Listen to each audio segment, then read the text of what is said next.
પ્રેરણા પરિમલ પ્રગટ બ્રહ્મ સ્વરૂપ મહંત સ્વામી મહારાજની પ્રેરક પ્રસંગ સ્મૃતિઓ તારીખ 24 સપ્ટેમ્બર 2017 લંડન સ્વામીશ્રીએ ચેષ્ટાગાન કર્યું.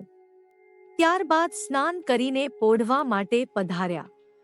સ્વામીશ્રીએ ઘડિયાળ સામું જોયું. 9:55 થયા હતા. સંતોએ પૂછ્યું, ફ્રેશ થઈ ગયા? સતત આટલું બધું બેસવાનું અને તેમાંય ધ્યાનપૂર્વક સાંભળવાનું એટલે થાક લાગે જ, જે સૌએ અનુભવ્યું હતું.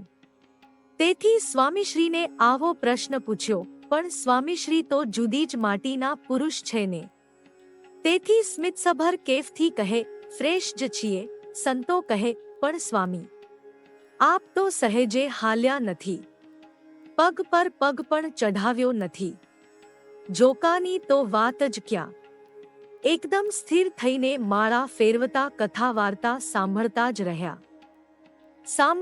રહ્યા.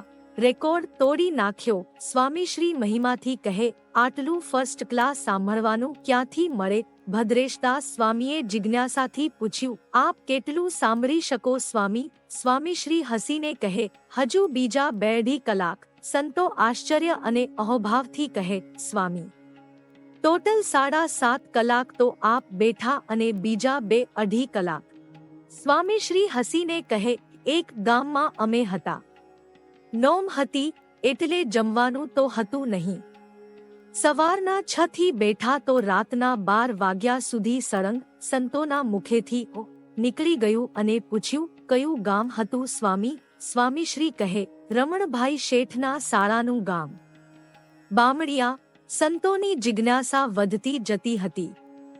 તેમણે પૂછ્યું કે કથા કોણ કરતું હતું? સ્વામીશ્રી કહે, વલ્લભભાઈ અને બીજા 2-3 જણ જ હતા. સંતોએ પૂછ્યું, અને આપ સાંભળતા હતા?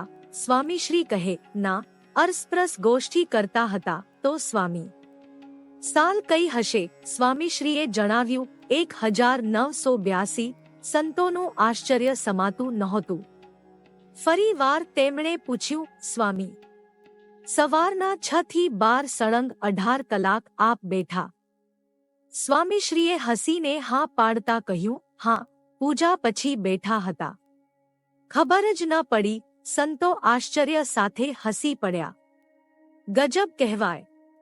સળંગ 18 કલાક કથા વાર્તા કરીને સાંભળી તોય ખબર જ ન પડી.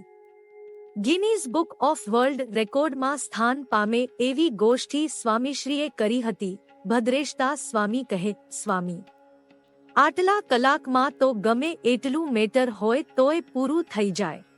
દિગંતભાઈ સાધકે પૂછ્યું, સ્વામી શાના પર ગોષ્ઠી કરતા હતા? સ્વામીશ્રી કહે, હરિચિત્રામૃતસાગરના પહેલા 2 ભાગ પર.